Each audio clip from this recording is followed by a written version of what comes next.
Screen देख के तो डर लग रहा था कल। हाँ देखिए, कल डर तो लग ही रहा था और सुबह से आपको मैंने एग्जैक्टली अगर आप देखें ये बात पे डिस्कशन हमारा हुआ था आशीष के इंडिकेटर्स ओवरबॉट ट्रैजेक्टरी की तरफ सिग्नल कर रहे हैं डोंट बाय। आई थिंक इस रेंज में बाय करना थोड़ा सा इम्पॉसिबल लग रहा था आशीष। लेकिन दो चीज़ें हैं, देखिए इंस्टीट्यूशनल फिगर्स काफ़ी ख़राब हैं और टेक्निकली आप ख़राब नहीं हुए हैं। मिड कैप्स की और जिन कुछ स्टॉक्स का जिक्र आपने किया जिसमें बहुत बड़ा वर्टिकल राइज था उनमें प्रॉफिट सरेंडर हुए।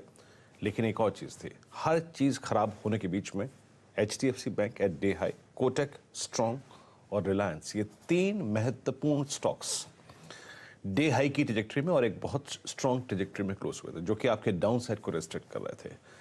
आशीष करना क्या चाहिए? देखिए आशीष, आज एक बहुत पजल्ड सेशन है और आप शॉर्ट टर्म मूविंग एवरेजेस के काफ़ी ऊपर हैं।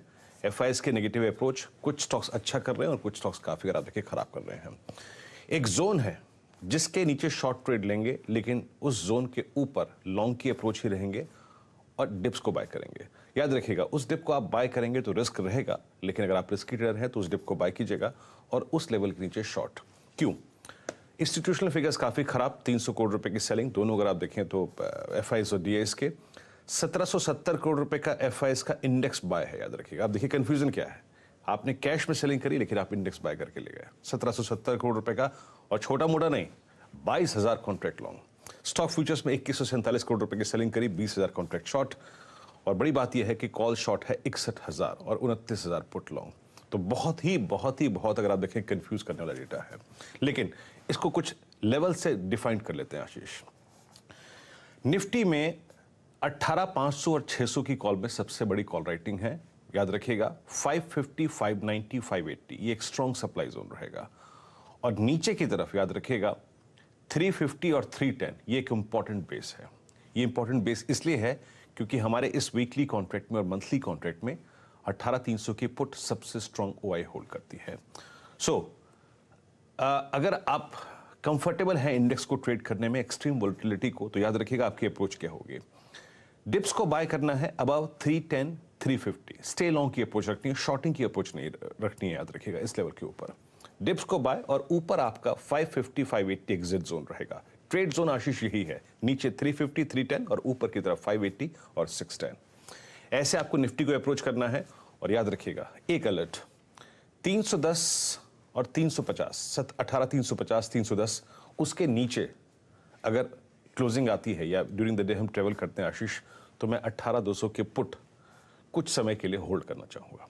दैट मीन्स इंडेक्स कहीं ना कहीं इस रेंज को, जो कि वीकली कॉन्ट्रैक्ट में एस्टेब्लिश्ड है, ब्रीच करना चाहता है, तो 18,200 की पुट उस सर्कमस्टेंसेस में लूंगा। जैसे कि कुछ देर पहले मैंने कहा कि HDFC bank, Kotak bank strong थे, प्राइस परफॉर्मेंस अच्छी थी, कल HDFC डे हाई पे क्लोज हुआ। ये निफ्टी बैंक का डाउन साइड रेस्ट्रिक्ट कर रहे हैं। याद रखिएगा फर्स्ट बेस जोन 39,377, 39,240, जब तक ये वॉलेट नहीं होता तब तक शॉर्ट नहीं करूंगा। फ्रैंकली स्पीकिंग, आपको नहीं करना ट्रेड मत कीजिए, कोई दिक्कत की बात नहीं है, नहीं समझ में आ रहा मत कीजिएगा, लेकिन इस लेवल के ऊपर लॉन्ग की ही अप्रोच रहेगी। ट्रेड जोन इसके ऊपर रहेगा, नीचे 377, 240 और ऊपर की तरफ करीब 39,940 और 40,000। इस जोन को ट्रेड कीजिएगा, बाय ऑन डिप्स। लेकिन अगर ये जोन वॉलेट होता है, ये एक बहुत महत्वपूर्ण टेक्निकल जोन है, उसके नीचे शॉर्ट करेंगे। कैसे? 38,800 या फिर 39,000 की पुट के जरिए। ऐसे अप्रोच करिए इस सेशन को, और इंडस्ट्रीज पे, दोनों पे, निफ्टी और निफ्टी बैंक पे मैंने एक रिस्क जोन और एक रिवॉर्ड जोन एस्टेब्लिश किया है, इस पर फोकस कीजिएगा।